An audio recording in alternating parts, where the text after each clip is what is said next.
Як беларускі народ будзе вырашаць лёс Лукашэнкі?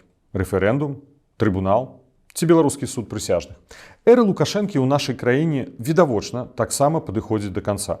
Якім будзе яе фінал? Но мы не ведаем. Беларускі суд з прысяжнымі, міжнародны трыбунал альбо рэферэндум. Як народ Беларусі будзе вырашаць далейшы лёс дыктатара Лукашэнкі? Занадта шмат бед прынёс аўтакрат, які функцыянальна кіруе Беларусю 29 год. 29 год. За гэты час ён напрацаваў на 10 артыкулаў, на десяткі, прабачце, артыкулаў крымінальнага кодекса, парушыў шматлікія двухбаковыя і шматбаковыя міжнародныя пагадненні. Занадта шмат разбурыў лёсаў беларусаў. І ўсё ж, беларусы нацыя спакойных і разважлівых людзей, еўрапейцаў у лепшым разуменні слова. Спадзяюся і шчыра перакананы, мы ўсе знойдзем сілы здзейсніць правасуддзе сумленна і па законе, калі прыйдзе для гэтага час. Праз год, 3 гады ці заўтра. Як гэта можна ажыццявіць? Рэферэндум як волевыяўленне народа.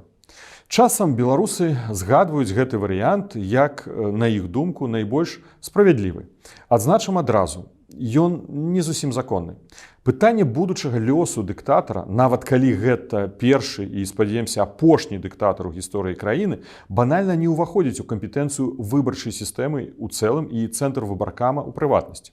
Парушаецца прынцып падзелу ўлады, на якім грунтуецца дэмакратыя. Судзіць толькі ўлада судовая, а цэнтральная выбарчая камісія – гэта хутчэй выканаўчая ўлада. Гэта прынцыпова розныя галіны дзяржсістэмы. Да таго ж, рэферэндум юрыдычна складзены і патрабуе не аднаго месяца падрыхтоўкі. Гэта высокая нагрузка на краіну ў транзітны перыяд, які і без таго простым не будзе. Увесь гэты час патрабавалася б забяспечваць бяспеку апошняга дыктатара Беларусі. Але нават прадставіўшы сабе ў тэорыі такі варыянт, рэферэндум, варта адзначыць іміджавыя выдаткі падобнага рашэння. Лукашенко не роўна Беларусь. Мы не можам ставіць дыктатара вышэй нацыянальнага заканадаўства, падганяючы рэгламенты пад яго. Нават у выглядзе выключэння і нават ва ўгоду правасуддзя над ім. Дастаткова, што Лукашенко сам падганяў законы Беларусі пад сябе амаль 3 дзесяцігоддзі. Адкладзеная адплата. Міжнародны трыбунал. Першае, што прыходзіць у галаву большасці беларусаў, калі гаворка заходзіць аб пакаранні Лукашэнка за яго злачынства. Ці здзяйсняльна гэта? Здзяйсняльна, але працэдура бюракратычна вельмі складаная, таму прысуд мы іх пачуем не хутка.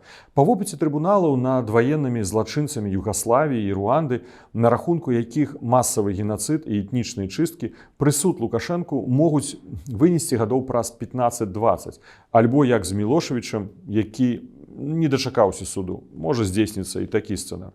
Пры ўсім пры гэтым скліканне трыбунала ўсё ж цалкам рэальная перспектыва. Суд у рамках універсальнай юрысдыкцыі.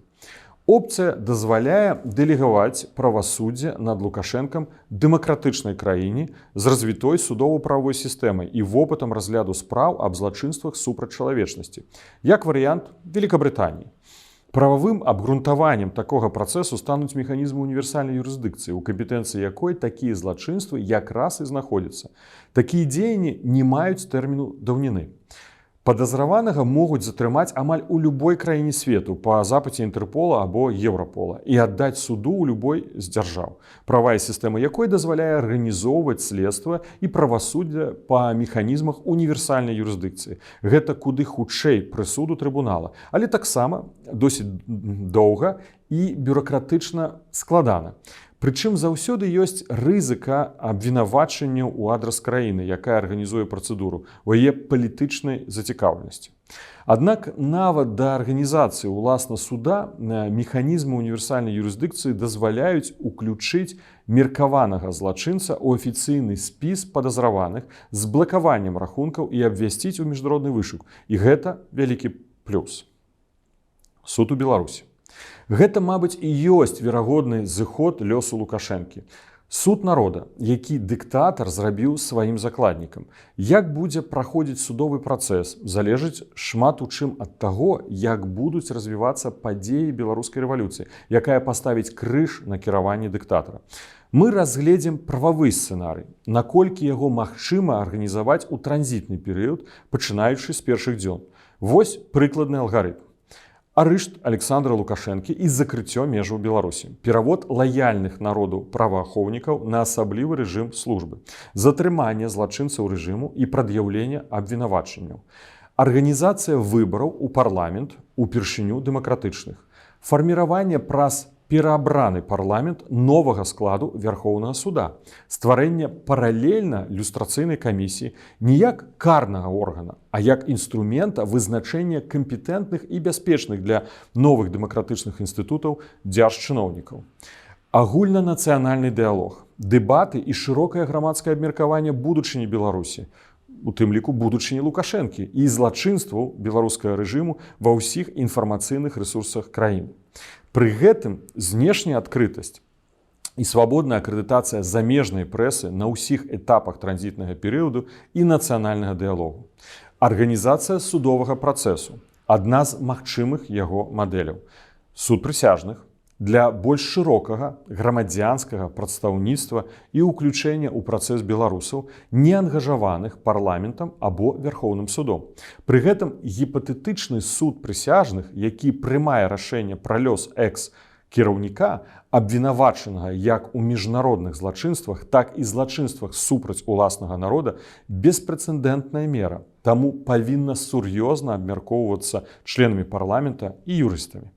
Незалежна ад формы арганізацыі працэсу, заканадаўчай базай хутчэй за ўсё стане крымінальны кодэкс Беларусі бягучай рэдакцыі і зменены крымінальна-працэсуальны кодэкс для стварэння суда прысяжных. На яго падставе Верхоўны суд пры ўдзеле суда прысяжных ці іншым чынам павінен прыняць рашэнне аб адказнасці Лукашэнкі за злачынствы, учыненыя на пасадзе і ў перыяд незаконнага ўтрымання ўлады. У выпадку, калі вердыкт сапраўды вынесуць па законах, якія дзейнічалі пры аўтакраце, верагодным прысудам стане пажыццёвае зняволенне пры разуменні, што пераходны ўрад увядзе неадкладны мараторый на смяротнае пакаранне з першых дзён транзітнага перыяду. Так ці інакш, выснова напрошваецца адна. Выбар, як аб'ектыўна ацаніць учынкі і рашэнні першага і апошняга дыктатара незалежнай Беларусі, іх наступствы, якую справедлівую адказнасць ён панясе за іх, павінен належыць закону і народу, і толькі ім. Пры гэтым галоўнай умовай павінна стаць празрыстасць і адсутнасць сумненняў у непадкупнасці ўдзельнікаў працэсу. Любое парушэнне дасць падставу заявіць аб расправе над дыктатарам і падштурхне яго прыхільнікаў да рэваншызму. Правасуддзе над Лукашэнкам не помста і нават не закрыццё палітычнага гештальту. Хаця такія прыклады былі ў гісторыі Еўропы. Узгадаем Чаўшэску, Румынію, 1989 год. Гэта складаны грамадзянскі кансэнсус, агульнанацыянальнае падвядзенне вынікаў самай трагічнай эпохі ў сучаснай беларускай гісторыі. Гэта першы і, напэўна, самы важны экзамен, які павінна годна прайсці грамадства краіны, якая рыхтуецца стаць дэмакратыяй у лепшым разуменні гэтага слова. Аб'яднаць беларусаў, а не падзяліць іх. Прашу разглядаць гэты тэкст як запрашэнне да абмеркавання і адкрытай дыскусіі ў грамадстве, у СМІ па адным з важных пытанняў транзітнага перыяду у новай Беларусі. Звяртаюся да вас з прапановай бяспечна выказваць вашы меркаванні.